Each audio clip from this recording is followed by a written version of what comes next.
Hi friends, today మన recipe వచ్చేసి panipuri. First అయితే బఠానీ నానబెట్టుకోవాలి, తెల్ల బఠానీ అండ్ చింతపండు నానబెట్టుకొని బాగా మిక్స్ చేసి పెట్టుకోవాలి. అండ్ కొత్తిమీర, పుదీనా అండ్ మిర్చి, అల్లం బాగా మిక్స్ చేసుకోవాలి. కొంచెం వాటర్ పోసుకొని బాగా మిక్స్ చేసుకోవాలి. చూడండి ఎంత స్మూత్గా పేస్ట్ వచ్చిందో. అండ్ అది ఒక బౌల్ వేసేసుకొని 2 గ్లాసెస్ వాటర్ వేసుకొని చింతపండు కలిపెట్టుకున్నాం కదా, ఆ వాటర్ మొత్తం మనం దాంట్లో పోసేయాలి. అండ్ సాల్ట్, తగినంత salt and garam masala 1 spoon and కారం 1 స్పూన్ యాడ్ చేసుకోవాలి. తర్వాత మీరు టేస్ట్ చూసుకొని మీకు ఓకే అయితే ఓకే, ఏదైనా తక్కువ అయితే వేసుకోండి.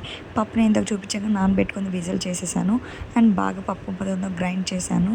అండ్ 5 పొటాటోస్ తీసుకొని బాగా స్మాష్ చేసి 2 పెట్టేసి సాల్ట్ అండ్ కారం అండ్ ధనియా పౌడర్, గరం మసాలా యాడ్ చేసుకున్నాను. 2 స్పూన్స్ బాగా మిక్స్ చేసుకోవాలి మన హ్యాండ్తో. సో నాకు కారం సరిపడలేదు, నేను కారం 1 స్పూన్ వేసాను.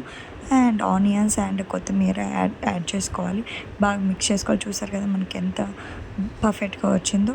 అండ్ ఆయిల్ పట్టుకొని నేనైతే బయట కొన్ని తీసుకున్నాను పానీపూరి, చూసారు కదా అలా నేను ఫ్రై చేసుకున్నాను. మనం బాగా ఫ్రై చేసేసుకున్న తర్వాత బాగా మనం దాని మీద ఆయిల్ పోస్తే మనకు బాగా బిగ్గా అవుతాయి. చూసారు కదా మన రెసిపీ అయితే కంప్లీట్ అయింది. చిన్నపిల్లలు కానీ పెద్దవాళ్ళు కానీ బాగా లైక్ చేస్తారు. ప్లీజ్ ఫ్రెండ్స్, మీకు నచ్చినట్లయితే లైక్, సబ్స్క్రైబ్ చేయండి మర్చిపోకండి. చూడండి మనకి పర్ఫెక్ట్గా సరిపోయాయి. ఒకసారి టేస్ట్ చేసి లైక్ చేయండి ప్లీజ్ ఫ్రెండ్స్.